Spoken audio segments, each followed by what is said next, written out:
যে আল্লাহ রাসূল সাল্লাল্লাহু আলাইহি ওয়াসাল্লামকে উপহাস করা হবে, বিদ্রূপ করা হবে, আর তিনি তার চেতনায়, তার আবেগে, তার অন্তরের জন্য আঘাত আসবে না। যদি না আসে, বুঝতে হবে সে মুনাফিক। যদি না আসে, বুঝতে হবে তার ঈমানের মধ্যে দুর্বলতা রয়েছে। আমরা এর তীব্র নিন্দা জানাই। এর নিন্দা জানানোর জন্য যে শব্দ, যে বাক্য, এটা আমার জানা নেই। এটা আপনারা নিজেরাই বের করে নেবেন যে আমরা অবশ্যই আল্লাহ রাসূলকে ভালোবাসার কারণেই তাকে সাহায্য করব।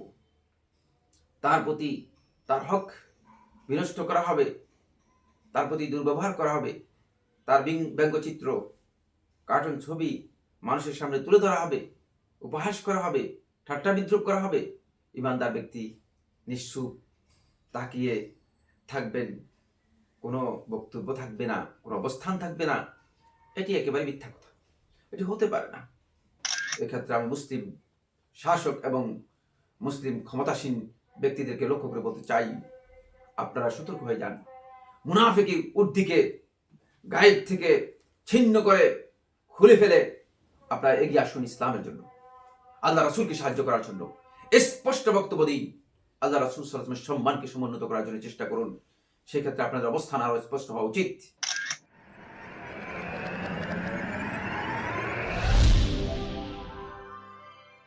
আসসালামু আলাইকুম ওয়া রাহমাতুল্লাহি ওয়া বারাকাতুহু।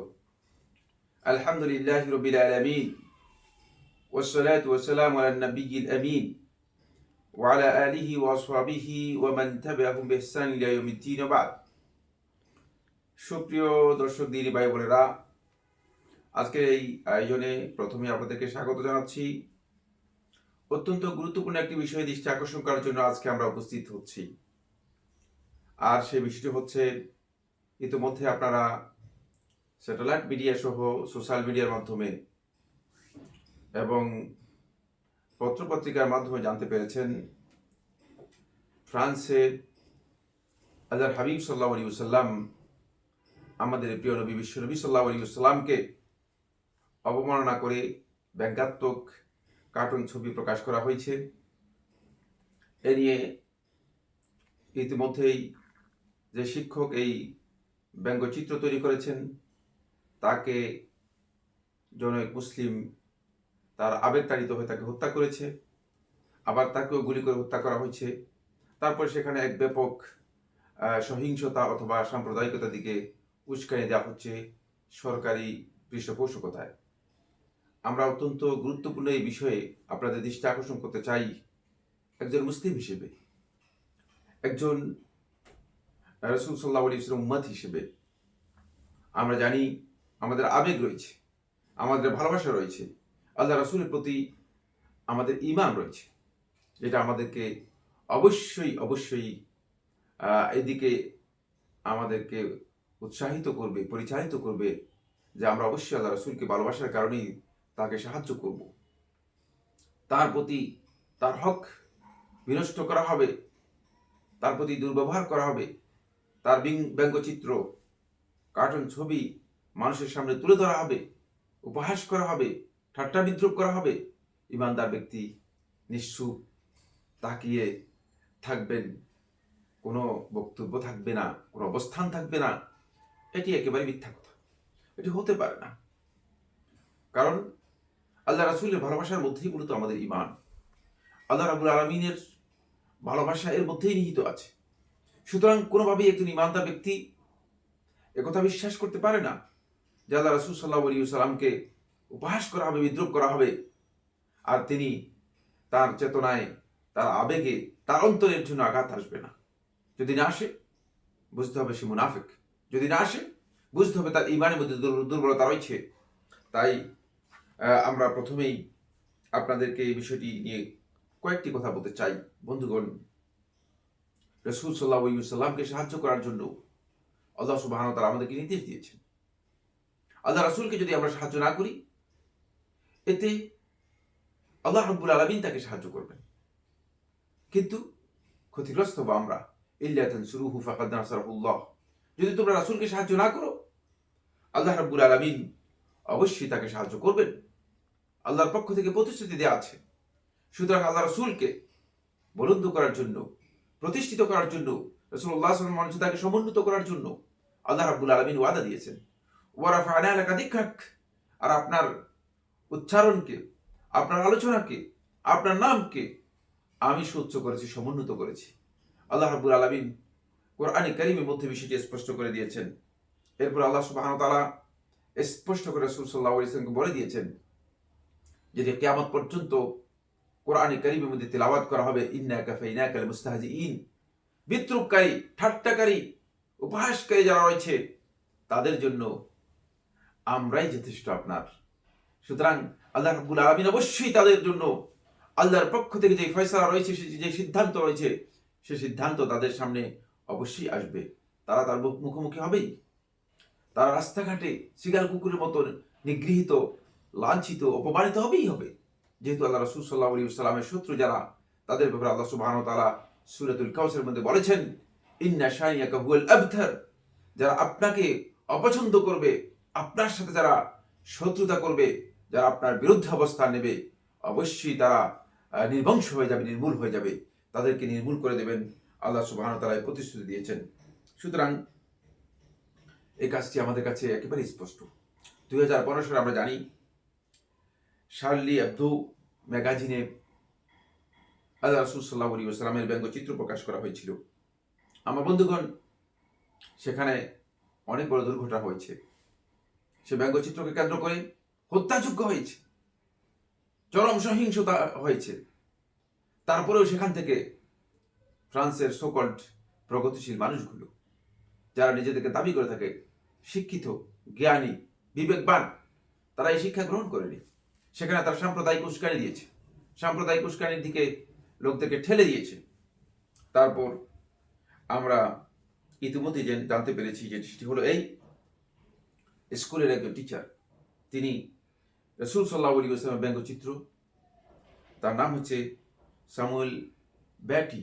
এ ব্যক্তি আল্লাহ রাসূল সাল্লাল্লাহু আলাইহি ওয়াসাল্লামের একটি ব্যঙ্গচিত্র কার্টুন তৈরি করে তিনি মত প্রকাশের স্বাধীনতা, বাক স্বাধীনতা, বক্তব্যের স্বাধীনতার নাম দিয়ে লোকদেরকে এ বিষয়ে বিভিন্ন ধরনের উপহাস, বিদ্রুপাত্মক বক্তব্য দেওয়ার অপচেষ্টা চালিয়ে গিয়েছেন।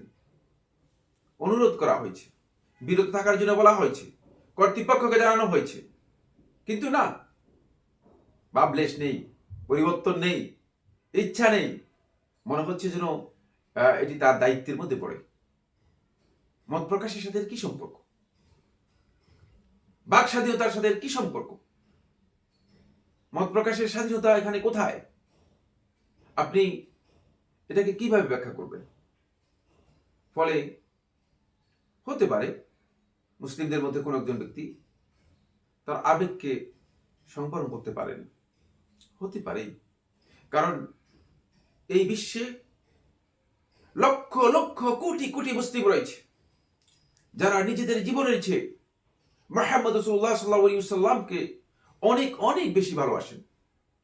পৃথিবীতে আর কোন মানুষের ভালোবাসা এভাবে এস্টাবলিশড হয়নি। পৃথিবীতে আর কোন মানুষ আজকের দিন পর্যন্ত এই ধরনের ভালোবাসা পায়নি। যিনি তার জীবদ্দশায় এই ভালোবাসা পেয়েছেন, তার মৃত্যুর পরে এই ভালোবাসা পাবেন, কিয়ামত পর্যন্ত মুসলিমদের কাছে যিনি এই ভালোবাসা পাবেন, তিনি হচ্ছেন একমাত্র আমাদের হাবিব, প্রিয় নবী মুহাম্মদ রাসূলুল্লাহ সাল্লাল্লাহু আলাইহি ওয়াসাল্লাম। তাই এক্ষেত্রে হতে পারে আবেগতাড়িত হয়ে কেউ তাকে হত্যা করে ফেলতে পারে, কিন্তু এরপরে কি সেখানে উস্কানি দিতে হবে? দুর্ভাগ্যের বিষয় হচ্ছে ফ্রান্সের প্রেসিডেন্ট ইমানুয়েল ম্যাক্রন, তিনি এটাকে উস্কানি দিচ্ছেন। তিনি ধর্ম নিরপেক্ষতার নাম দিয়ে, যে ধর্ম নিরপেক্ষতাকে তারা ফরাসি ভাষায় বলে থাকে লাইসিটিকে উস্কানি দেওয়ার জন্য তিনি একথা বলেন যে ফ্রান্স একটি দেশ, যে দেশের জাতীয় পরিচয়ের অন্যতম প্রধান ভিত্তি হচ্ছে লাইসিতে। সুতরাং লাইসিতের উপর নির্ভর করে কোনোভাবেই এখানে ইসলামকে প্রাধান্য দেওয়া যেতে পারে না, কোনোভাবেই মুসলিমদেরকে ছাড় দেওয়া যেতে পারে না। এবং তিনি এই ঘটনাকে একেবারেই ইসলামী জঙ্গিবাদের সাথে, ইসলাম ফোবিয়ার সাথে এটাকে সম্পৃক্ত করে মুসলিমদেরকে সহিংস এবং অসহিষ্ণু হিসেবে আখ্যায়িত করে মত প্রকাশের স্বাধীনতাকে উস্কিয়ে দেওয়ার নাম দিয়ে তিনি ইসলামের বিরুদ্ধে, মুসলমানদের বিরুদ্ধে মানুষদেরকে উস্কিয়ে দিয়েছেন। তার কাজটি কতটুকু সঙ্গত হয়েছে? বিবেচনা করা দরকার। একজন রাষ্ট্রপ্রধান হিসেবে, একজন দায়িত্বশীল হিসেবে তিনি দায়িত্বশীলের যে জায়গা রয়েছে সেই জায়গা থেকে আসলে তার এই বক্তব্য যথার্থ হয়নি, সঠিক হয়নি। কারণ তার যাওয়া উচিত সাম্প্রদায়িক উস্কানি কোনোভাবেই মত প্রকাশের স্বাধীনতাকে এস্টাবলিশ করতে পারে না। তাই আমরা স্পষ্ট করে যে বিষয়টি বলতে চাই সেটা হলো এই, মত প্রকাশের স্বাধীনতা, বাক স্বাধীনতা বলতে আপনারা আসলে কি বুঝেন, আমরা কি বুঝি, বা আমাদেরকে কি বোঝানো হচ্ছে, এই দিয়ে আমাদেরকে আপনারা কি বুঝাচ্ছেন, কি সবক দিচ্ছেন, সেটা স্পষ্ট হওয়া দরকার। মত প্রকাশের স্বাধীনতা কি আপনি আমার ধর্মীয় অনুভূতিতে আঘাত আনবেন আর আমি আপনার দিকে তাকিয়ে থাকবো আপনি মত প্রকাশ করছেন? কিভাবে হতে পারে? এটা কোন ল অনুযায়ী হতে পারে, কোন বিধান অনুযায়ী হতে পারে, কোন বিবেক অনুযায়ী হতে পারে? খুব ভালো করে বুঝুন। মুসলিম ও ইসলামের প্রতি উপহাস করা হবে, বিদ্রুপ করা হবে, আর মুসলিমগণ এটা বলবেন যে হ্যাঁ আপনি মত প্রকাশের স্বাধীনতা পেয়েছেন। এটা কিভাবে হতে পারে? এটা ইসলামের পদ্ধতি নয়, এটা কোনো বিবেকের পদ্ধতি নয়, এটা কোনো জাতীয় আন্তর্জাতিক আইনের সাথে কোনোভাবেই এটি সামঞ্জস্যপূর্ণ নয়। মত প্রকাশের স্বাধীনতা বলতে যদি আপনি মনে করেন যে বিশ্ব নবী সাল্লাল্লাহু আলাইহি ওয়াসাল্লামের চরিত্র হনন করা হবে আর মানুষগুলো এটাকে খুব সহজে মেনে নিবে, এটাও কোনোদিন হতে পারে না। আমার বন্ধুগণ, মত প্রকাশের স্বাধীনতা বলতে যদি আপনি মনে করেন ব্যঙ্গচিত্রকে পৃথিবীর মানুষের কাছে তুলে ধরা হবে, আপনি আমাকে বলুন এই যে ব্যঙ্গচিত্র নৈতিকভাবে মানুষদের প্রতি বিদ্রুপাত্মক আচরণ করা, এটি কোন সভ্য সমাজের মত প্রকাশের স্বাধীনতা হতে পারে? এটাকে মত প্রকাশের স্বাধীনতা বলা হয়? কোন সভ্য সমাজে এর ব্যবহার রয়েছে? একটু ভালো করে বলুন। বন্ধুগণ, ব্যঙ্গচিত্র, উপহাস, বিদ্রুপ, এর নৈতিক ও বাস্তব ভিত্তি কোথায় রয়েছে? কারা বলেছে? এটা আসলেই কোনোদিন মত প্রকাশের স্বাধীনতা নয়। এটাকে আপনারা যদিও চালিয়ে দেওয়ার জন্য চেষ্টা করছেন, এই কাজটি কোনোভাবে শুদ্ধ হচ্ছে না। তাই সাম্প্রদায়িক উস্কানি দিয়ে আপনি যদি মনে করেন যে এটা মত প্রকাশের স্বাধীনতা, তাহলে কিন্তু আপনি ভুল করছেন।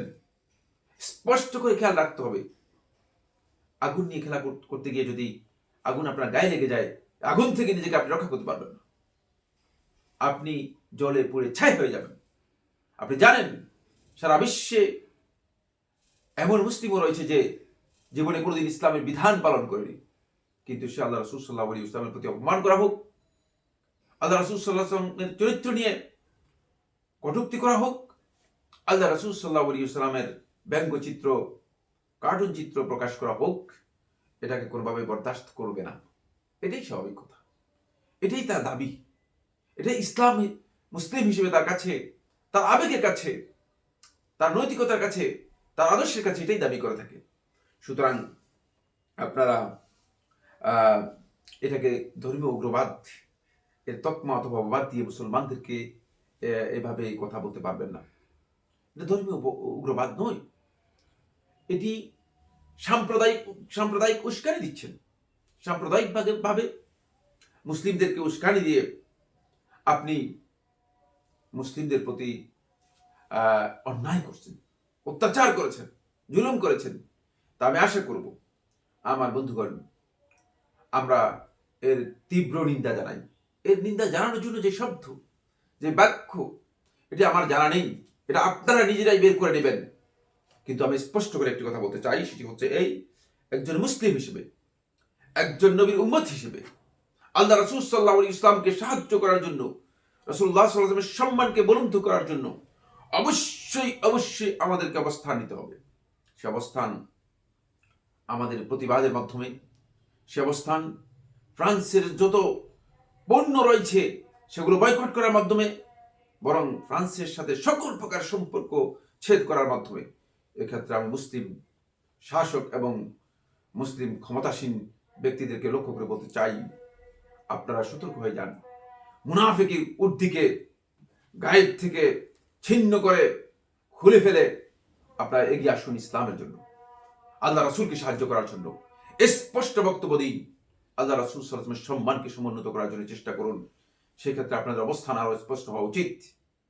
কোনোভাবেই যাতে করে অমুসলিমরা এর কথা বুঝতে না পারে যে মুসলমানদের কাছ থেকে ইসলাম হারিয়ে গেছে, মুসলমানদের কাছ থেকে ঈমান হারিয়ে গিয়েছে। আল্লাহ সুবহানাহু ওয়া তাআলা আমাদের সবাইকে তৌফিক দান করুন। আমার বন্ধুগণ, রাসূল সাল্লাল্লাহু আলাইহি ওয়াসাল্লামের সম্মানকে, রাসূল সাল্লাল্লাহু আলাইহি ওয়াসাল্লামের ইজ্জতকে যেন আমরা সুপ্রতিষ্ঠিত করতে পারি, এই জন্য আমরা আল্লাহ রাসূলকে যেন ভালোবাসতে পারি। লা ইউমিনু আহাদুকুম হাত্তা আকুনা আহাব্বা ইলাইহি মিন ওয়ালাদিহি ওয়া ওয়ালিদিহি ওয়ান নাসি আজমাইন। তোমাদের মধ্যে কোনো ব্যক্তি ততক্ষণ পর্যন্ত মুসলিম হতে পারবে না, ঈমানদার হতে পারবে না, যতক্ষণ পর্যন্ত তার কাছে আমি তার সন্তান সন্ততি, তার পিতামাতা এবং সমস্ত মানুষের চেয়ে বেশি প্রিয় না হব। একটু খেয়াল করুন, আমি এই দাবি কি পূরণ করতে পেরেছি? আল্লাহ তাআলা আমাদের সবাইকে তৌফিক দান করুন। আসসালামু আলাইকুম ওয়া রাহমাতুল্লাহি ওয়া বারাকাতুহু।